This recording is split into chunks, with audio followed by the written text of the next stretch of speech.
How's it going, Starseekers? Welcome back to the channel, where today we're going to be taking a look at Wartile, a Viking themed strategy game set in a miniature universe inspired by Norse mythology. Wartile sees Hakon Goldmane leading a band of Vikings on an expedition to save his home from a mysterious plague that's already taken the lives of many villagers, including your fathers. Along the way, you get to join forces with several unique characters and battle your way across miniature dioramas, engaging enemies via a rather unique cooldown based combat system, as you battle humans, undead and spirits on your quest to find a cure for the plague. But does Wartile honour the gods, or should it just face the wrath of Odin? Let's get into this review and find out.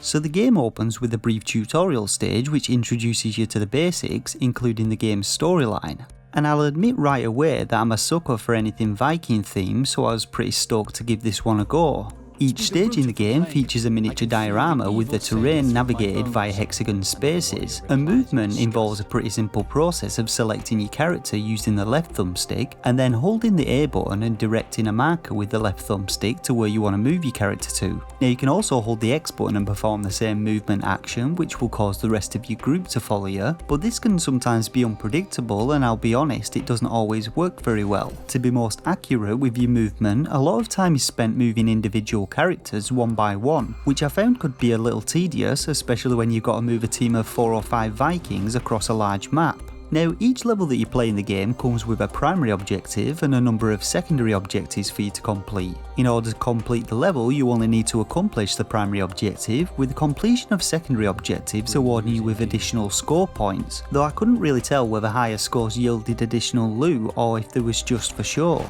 For an example of these objectives, the game's first mission requires you to grab a goat before hopping aboard your boat and heading off to sacrifice the goat at the foot of a tree. But you can burn your poor old dad to complete a secondary objective by grabbing a torch and setting his body ablaze. Many of the game's missions feature key items such as torches or keys which must be picked up and used to open doors or burn down barricades, and there are also a bunch of different usable or consumable items which can be found in missions, including firebombs to torch your enemies with or mead and herbs to restore your health with, but it's worth noting that each of your characters can only carry one item at once. As well as the consumable items, you can also find chests placed at random in levels which reward you with equipment or gold, but these are often guarded by enemies who must be first defeated before you can snag the loot.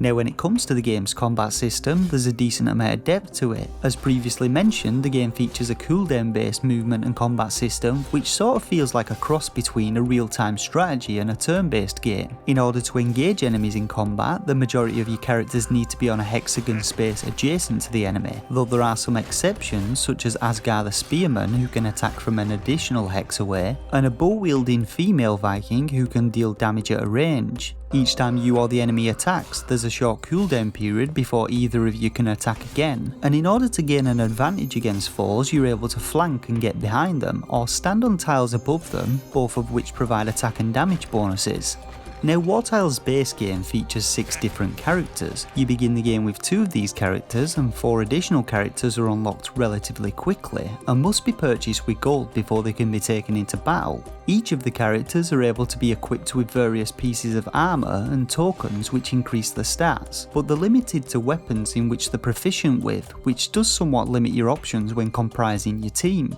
You can also only take a specific number of Vikings into levels by plopping them down in the longbow, and if you have too many Vikings selected, you'll be told to remove them before you can start the mission. But I did find a neat little exploit which allows you to take 1 additional Viking with you, which simply requires you to hit the Y button to start the mission and then immediately hit the A button to add an additional Viking into the boat, though I did find this sometimes caused issues and bugs to occur in some of the missions. So getting back to the game's combat, each Viking comes with 3 different abilities which are unlocked as you progress through the game and increase the levels by earning XP from defeating enemies. These abilities include things like a shield bash which stuns enemies, several different debuffs which reduce enemy defense and attack stats, or abilities which buff your Vikings increasing the defense or attack stats. In addition to character abilities, the game also contains a large number of ability cards which are unlocked by completing levels, and you're able to build yourself a deck comprised of 5 cards which can then be activated in missions.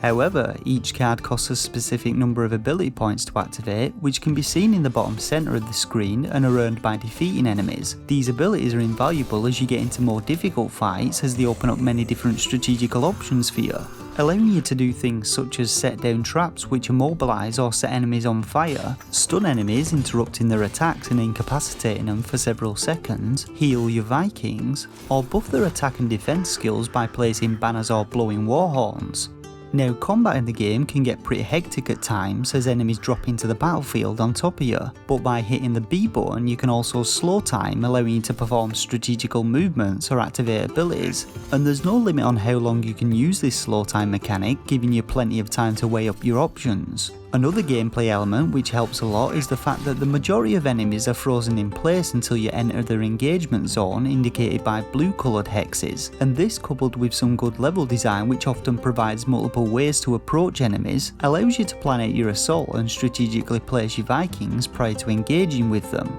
Now, I personally really enjoyed the combat mechanics in the game. There was some good depth to them, and as things become more difficult, you really need to pay attention to the enemies that you're fighting and the armour that they're wearing, as different weapons are stronger against different armours, so you'll often be switching up gear sets to give you the advantage. When it comes to the levels themselves, they've got some pretty decent variety to both the designs and scales, though you do replay the same dioramas several times on different missions, but are inserted into levels at different entry points, and the objectives, enemies and hazards are often very different, so things don't get repetitive. As you complete missions, each level is unlocked and can be selected from the world map, and levels come with 3 different difficulties, each with their own rewards for completion, though your success is highly dependent on your Vikings levels and gear, and I will say that I found myself progressing through the levels faster than my Vikings were leveling, so your best option is to head back to previous levels and complete them on higher difficulties in order to gain some XP and better gear. Now, in addition to the standard campaign,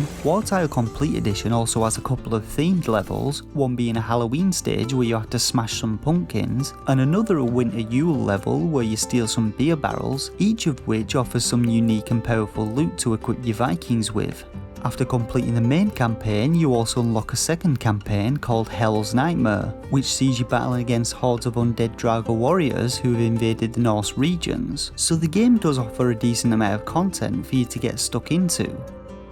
Now, overall, I had fun playing Wartile. I liked the game's Viking theme and Norse mythology, and I really enjoyed the unique combat mechanics, and I think my biggest criticism would be with the movement of your Vikings. To me, if you're not in combat, it would have made more sense to allow you to move any number of spaces, considering most of the enemies have engagement zones, though due to the many levels featuring environmental hazards for you to carefully navigate through, I can see why this wasn't an option. When it comes to the game's visuals, I really like the unique look and design of the dioramas, and while the game's graphics aren't outstanding, simply due to the limitations with the Nintendo Switch, they still look pretty decent. Audio wise, we get some nice combat sounds and some classic Viking war cries, and the game's soundtrack features some nice Nordic folk music, though it would have been better if the music had transitioned into some heavier war drum type beats when engaged in combat.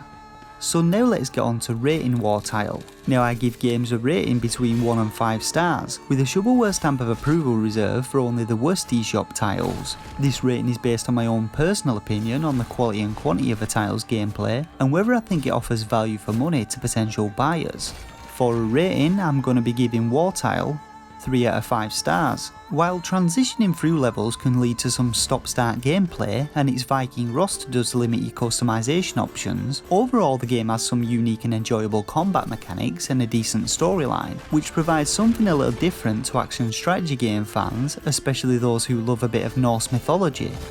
You can get Wartile from the UK Switch eShop, where it's usually priced at £17.99, or from the US eShop for $24.99. Alternatively, the game is also available on PlayStation, Xbox and Steam. And so that's it for this review of Wartile. Hit that like button if it helped you out, and let me know your thoughts and opinions on the game and whether you're going to be picking it up in the comments section below. As always, don't forget to subscribe to the channel if you want to see more Nintendo Switch reviews and content, and jump onto the Starseekers Discord server to join its welcoming community. For now though, I just want to thank you all once again for watching, and until next time, take care and game on.